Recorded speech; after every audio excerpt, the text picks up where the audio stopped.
I'm Carolyn Waters, the head librarian of the New York Society Library, and welcome to the 18th Annual Young Writers Awards, and the first to be held entirely online. I'm excited to be celebrating the achievements of these impressive young writers, but truthfully, I'm a little disappointed that we're not celebrating with you all in our lovely members' room. The Young Writers Awards are one of my favorite events of the year. I'm inspired by you, I'm excited for you, and I'm so pleased that the library can be a part of your writing journey. Congratulations to all our winners. Wherever you are, I hope you are savoring this moment. Out of a whopping 143 entries, our judges selected 6 winning entries and 6 honorable mentions. Writers were children of New York Society Library families and came from 13 member schools and invited schools. The suggested theme this year was bravery, which I think was somehow prescient considering where we find ourselves today. All of the winning entries can be found on our website if you go to the For Children landing page. Tremendous thanks to our judges this year, a remarkable group of writers who have been our judges since the early years of the awards. We're grateful for their continued support. Dr. Robert Quackenbush is a beloved author and illustrator and a member of the New York Society Library for the past 40 years. Dave Johnson teaches poetry throughout the country, including at the New York Society Library. Carol Weston is the author of books for children and teens, including The Speed of Life and the Ava Wren series.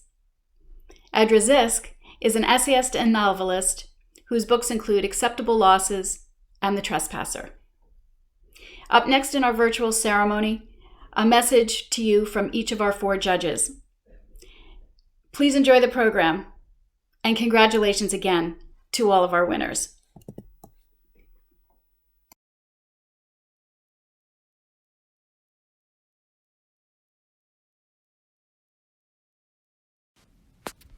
Hi, my name is Pete Fay, and I am the Assistant Children's and YA Librarian at the New York Society Library, reading the awards speech of Robert Quackenbush, who, for the 2020 Young Writers Awards, was the judge of 3rd and 4th grade prose and 5th and 6th grade prose.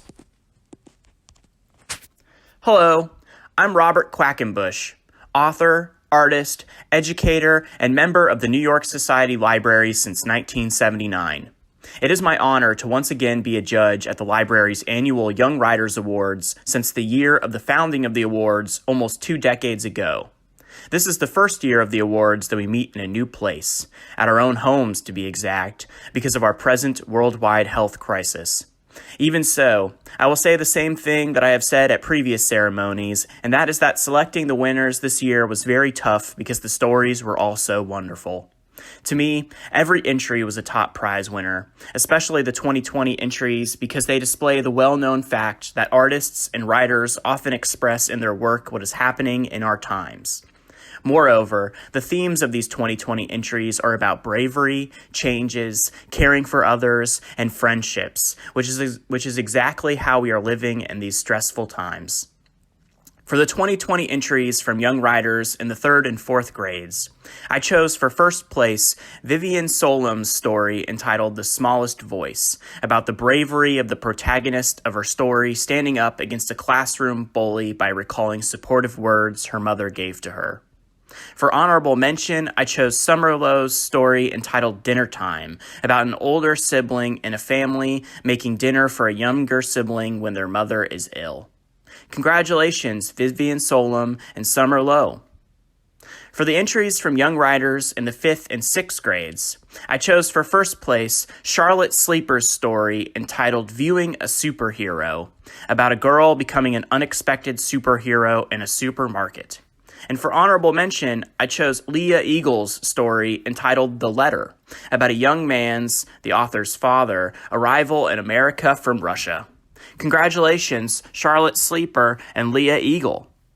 These are my choices, and you may have some of your own.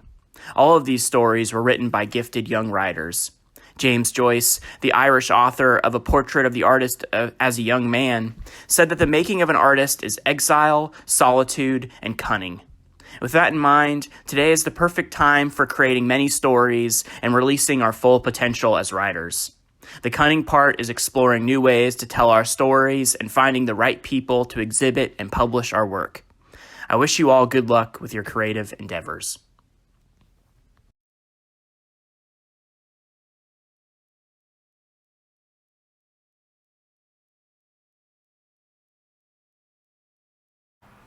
Good afternoon, I'm Dave Johnson, and welcome to the Young Writers Awards announcement for the New York Society Library for the 3rd and 4th grade poetry and the 5th and 6th grade poetry. I want to start today by thanking you all for all these incredible poems that you sent in, and I had the privilege and honor to read. There's so many wonderful entries this year. It was a very difficult choice, as it is always for all the young writers who are involved with the programming at the New York Society Library. I want to thank the New York Society Library, to all of their faculty and staff, for continuing to keep this project alive over so many years, and for including me as a part of this. You know, every year when we get to this time of year in the springtime, I just know that we are right around the corner to summer, and that this really launches the spring and summer season. So I always really look forward to that, because of course this is one of my favorite times of the year. The New York Society Library has so many wonderful volumes of poetry and of books, and we're so lucky to have this facility here in New York City. It's one of the great places, the refuges, if you will, in New York City. So we're going to get started with this afternoon. I want to say to all of you that send in poems, you're winners. Even if you aren't honored today by getting an honorable mention or a winning selection today, the very fact that you wrote these poems and the fact that you were courageous enough to share these poems with other people, this is very, very important, that you write these poems and that you share these poems. It's ultimately not that important that you win, and I really want to emphasize that today, and that's from my own experience. I don't think I ever won any award or was honored with any kind of prize for poetry until I was at least in college, or maybe after that, graduate school, and I had been writing for a very long time.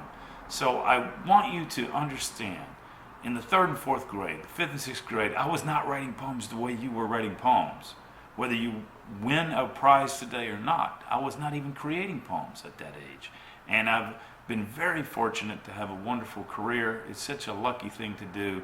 And I hope you will continue writing no matter what happens today. For you guys who happen to win today, you can't rest on your laurels just because you're given an award today either. You have to keep writing. So I'm going to say to you, if you win today, don't let it go to your head. You have to write poems again tonight, right? Enjoy this afternoon, enjoy this, and it's well deserved. But I want you to start writing again this evening, and to keep this thing going. Allow this to be a stepping stone, a fire, if you will, to writing future poems. I want to see more poems. So let's get right to this. I want to go right into the honorable mentions for the 3rd and 4th grade. This year I've chosen 2 honorable mentions for 3rd and 4th grade, and I want to start with a poem called The Wilted Flower. This poem was an elegant little poem about finding a flower that's a special flower. And what's special about it is that it's not really the beauty flower, as in this sort of classic sense of beauty, but it's one that's wilted, that's buried in the tall grass and torn, dried, and shriveled up. But this writer finds this poem, or this speaker in this poem finds this flower and calls it a unique one. And what makes it unique is its wilt, right? Not this sort of everescence bloom that you might consider when you're thinking about the beauty of flowers, but the beauty here is found in the wilting. And I thought that was a beautiful moment. This poem was written by a young poet named Cadence Park. Cadence Park, I want to congratulate you, Cadence, on this poem, and I hope you'll continue writing poems. This is a beautiful little moment of a poem. So thank you for that. We want to congratulate you as an honorable mention for this 2020 season for the 3rd and 4th grade poetry at New York Society Library. The other honorable mention that I would like to recognize today is a poem that is special in many ways. It's special not only about what it's doing, but how it's doing it. On the page, it's actually really, really compelling to see as well. It's a poem called Cloudy, and it's almost shaped like a little cloud you will see on the page when you get a chance to read this poem. I think you're going to like the way it's laid out. It's a short little poem. It reminds me of almost you know those Japanese watercolors that you see that are sort of like on the rice paper. That's what this poem reminded me of, and I'm a big fan of that kind of art, and I thought that this really does that in that way. It goes, above the city, a gray wash, wet on wet, watercolor seeps across a paper sky. Seeps across a paper sky. Isn't that lovely? I mean, it's the most lovely, lovely thing. Seeps across the paper sky. It's an amazing, amazing little thing. So, I want to say this is by a poet named Dash Pater. Dash Pater. Beautiful, beautiful little poem. I thought that was a lovely, and of course you have a name that I'm very envious of. Dave Johnson is pretty bland. You have a fabulous name, and you will go on to write more poems. So please do. I thank you for your poem today. I'm just enamored with it. So finally, I want to recognize the winning poet for the 3rd and 4th grade category this season. And this one is untitled, and I guess in a sense it doesn't necessarily need a title. It opens with a little phrase called Surely Bitter Hair. Surely Bitter Hair, right? It opens with the idea of the hair being bitter. Would have claimed tangled brushes, it says in this first line. Surely bitter hair would have claimed tangled brushes. And so it starts with this detailed moment of the hair in the brush, and it's almost like the hair has personified in a sense and has taken possession of the brush. An unheated night I've loved, a tree with soft old bark all falling over and over, a perfect stance. Names or faces I might never know again. Even all the putrid thick smells of New York. One of the most magnificent things about this poem, and really the reason that I chose it, is how it starts from this very specific moment. The bitter hair, right, in the tangled brush, right? You imagine that in a bathroom or on the shelf or wherever you might see it in the mirror or something, right? This little moment of the hair tangled in the brush and it feeling bitter that maybe it's been pulled out in some way, right? And then you look at it, and as the poem moves along, right, it arrives from the specificity of the bitter hair to a more universal, if you will, or at least for us here in New York, right, to that universal moment of the putrid thick smells of New York. And I love how it arrives from this specificity in this space to New York.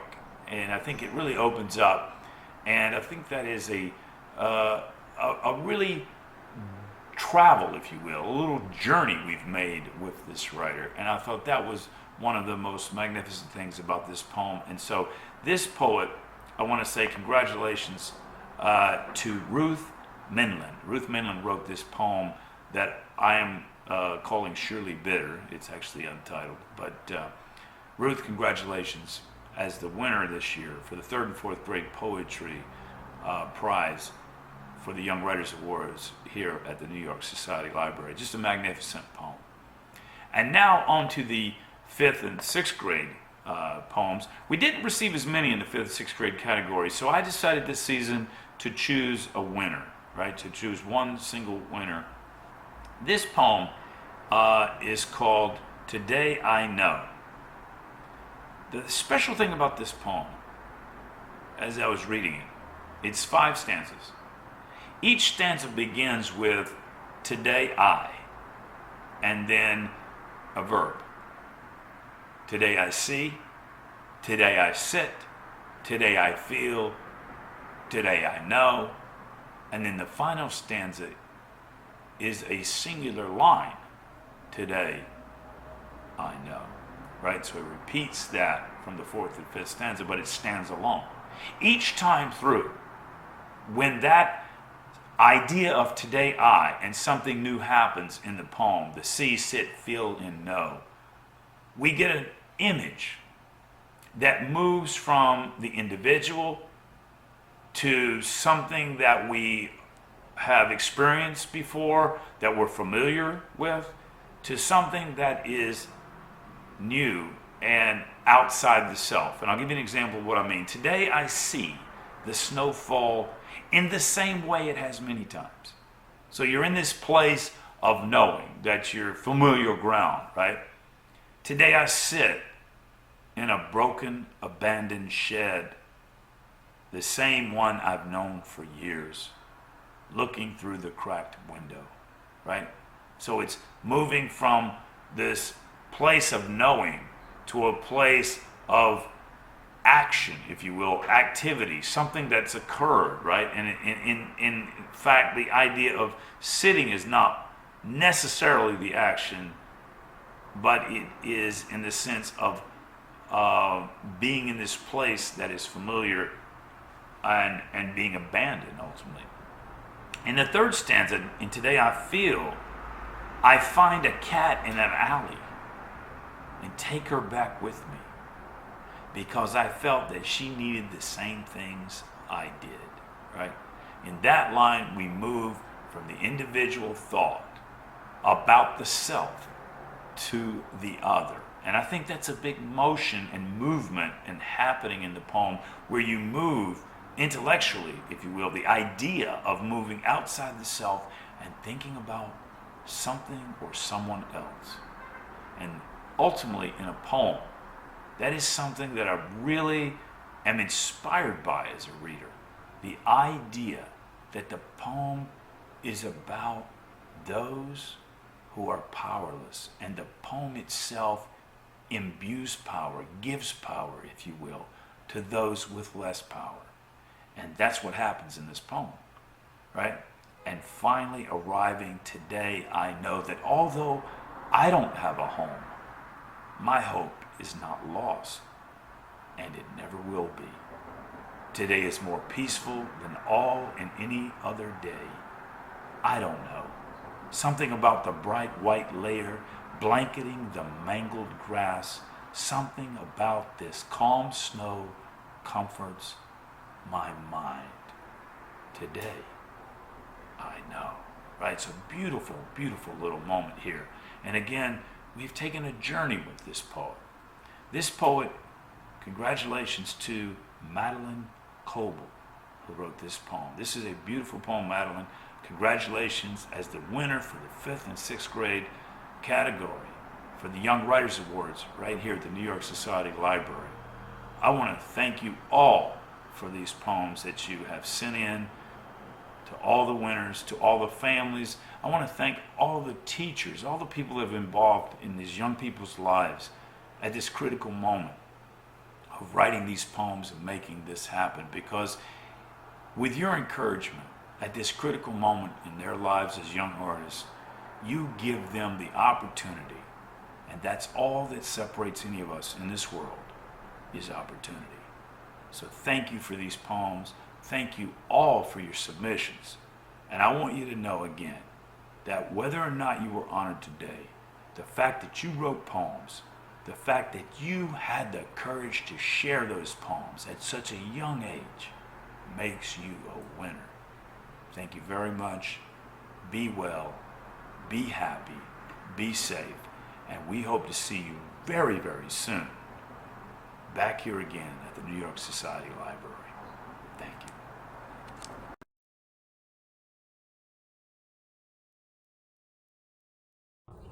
Hi, I'm Carol Weston. I've had the great honor of being a judge at the New York Society Library Kids Contest for writing for many years now. And I'm sorry we're not together this year, but I'm so excited to tell you winners how impressed I was with your work. I read both the poetry and the prose for 7th and 8th grades submissions. I write for kids about that age. Speed of Life is one of my novels. Ava and Taco Cat is another one. So let me start with poetry. The grand prize goes to Julia Miyasaka. And what's incredible is that she's won 3 times. And we judges don't have names. We're just reading the work. So I'm really impressed that in this blind submission you won yet again. I'm going to read your poem aloud because it's so short and so wonderful. It's called Flying. They cut off my feet so I couldn't dance, but I laugh. It taught me to fly. What an amazing way to talk about resilience. I'm very impressed. And Julie, I know you're going to keep writing, so onward. The honorable mention this year went to Abigail Zimmerman, who wrote a poem called Nothing to Lose, Nothing to Lose. It was an extremely brave poem about OCD. And in some ways it was about the competition between OCD and logic. And it used a lot of repetition, and it really just got you right into the struggle that the narrator was writing about. So I'm so glad to have had a chance to read that poem and to give it an honorable mention. Congratulations, Abigail and Julia.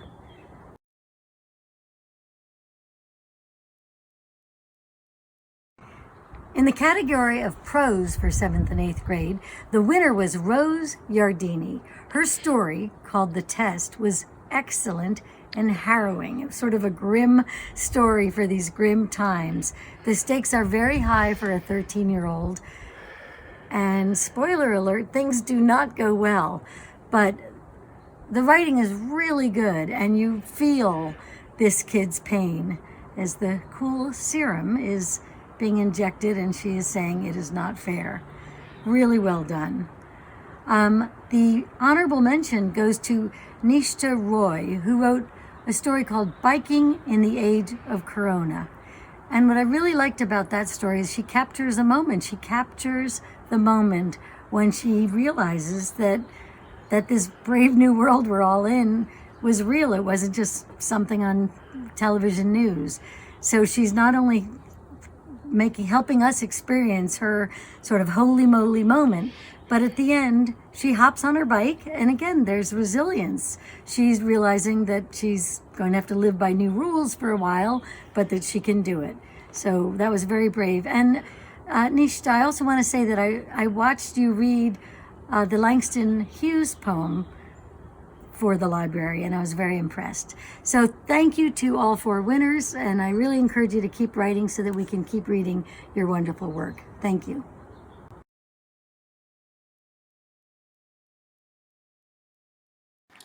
Hello, this is Susan Vincent Molinaro, one of the children's and young adult librarians at the New York Society Library. Typically, each year at the Young Writers Awards ceremony, one of the things I do is come to the podium to introduce the judges before they speak. But this year, I will be sharing with you the words of one of our judges, Edra Ziesk. I wanted a particular book the other day. I just finished one about abstract expressionist painters, and I wanted another, about one particular painter. I thought, I'd like to own that book, the one about the particular painter, as it's filled with color plates of her paintings. But it's out of print and hard to find, as well as hard to afford. So I checked the library, and there it was. The library, or a bookstore, or my own bookshelves at home always have what I want, because what I always want is a book. I was a reader long before I was a writer, and I will always be. All writers are readers. For most of us, discovering books is what made us want to be writers in the first place. Words and stories, stories and words. Reading, whether you are or become a writer or not, is the best distraction, and now especially, we all need to be distracted. Books are a great comfort, and we need that kind of comfort now too. I read all the time, though what I read depends. Sometimes I read to research. A character in one of my novels was a geologist, so I read a lot about rocks then, and topography and landscape. Another novel was set in Appalachia, so I read about that. I read a lot of fiction, but I also love to read about lives, especially the lives of women writers and artists. I'm one of 4 sisters. Biographies about sisters, the Brontes, the Mitfords, the Peabodys of Massachusetts, interest me. I like collections of letters, which are something like biographies and something like autobiographies without being either. And I like memoirs about cooking because I like to cook, and books about gardens because I love the outdoors. Sometimes I like detective stories, and sometimes I don't. Books are a solace and a balm. They are excellent companions, though sometimes when you read a book you really love, the companionship isn't long enough because you read the book so fast. Then, of course, you find another book, another companion. I couldn't get through these difficult days without books, but I couldn't get through any day without them. I hope that's how you feel too. So again, those were the words of Edra Ziesk, one of the judges for the New York Society Library's Young Writers Awards. Thank you very much.